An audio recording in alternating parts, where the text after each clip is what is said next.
Bonjour à tous, nous commençons le 5e Perek, Perek He Mishnah Aleph. Toujours concernant la Tefila, la Mishnah nous enseigne En omdim liitpalel. On ne se lève pour prier, c'est-à-dire pour prier la Hamida, les 18 bénédictions, et la Mitor Koved Rosh, seulement avec soumission, avec crainte. Comme c'est marqué dans le Passouk, il faut servir à Kadosh Baruch Hu avec crainte.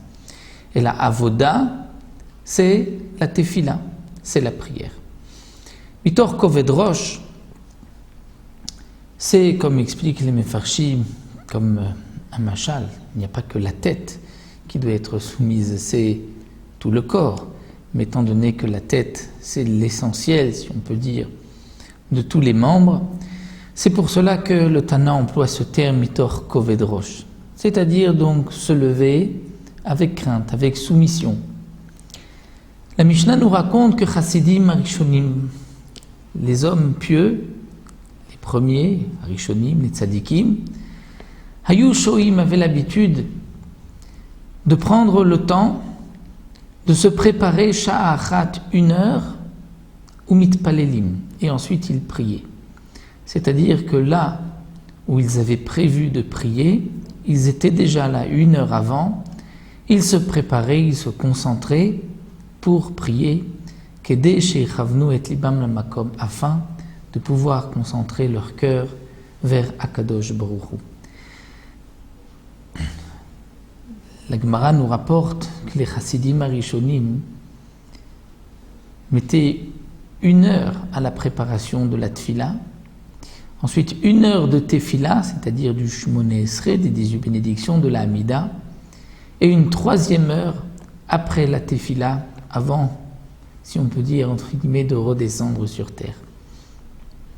Au point que la Gemara pose la question, mais si pour chaque Tfila, ces Chassidim prenaient 3 heures, donc dans la journée, c'était 9 heures consacrées à la prière, et leur étude, leur Torah, comment devait être gardée, comment pouvait-il étudier? La Gemara répond, étant donné que ce sont des chassidim, des hommes pieux, eh bien la Torah était gardée, était bénite en eux, et c'est pour cela qu'ils avaient une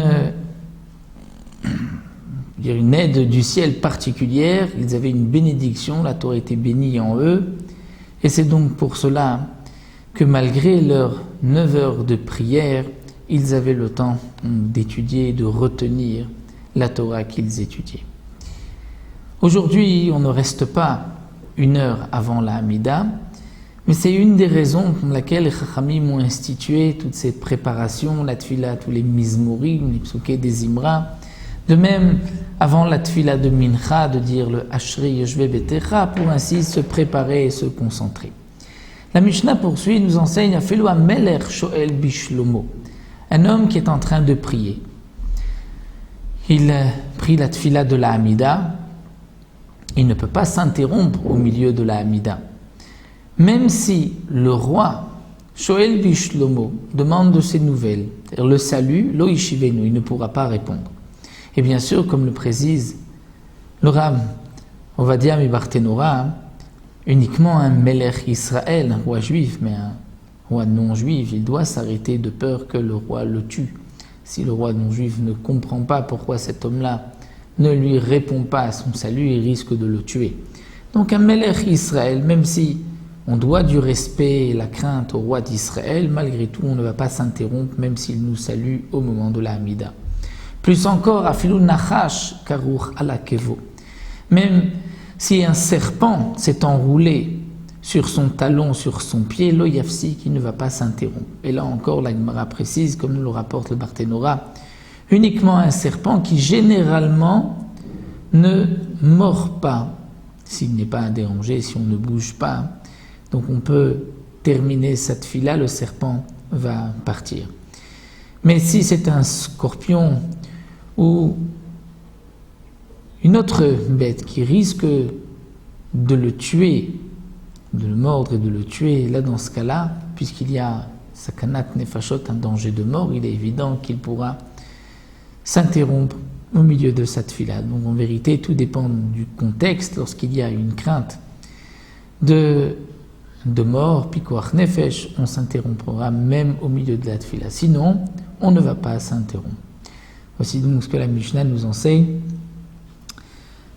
concernant la préparation et la concentration au moment de la Hamida des 18 bénédictions.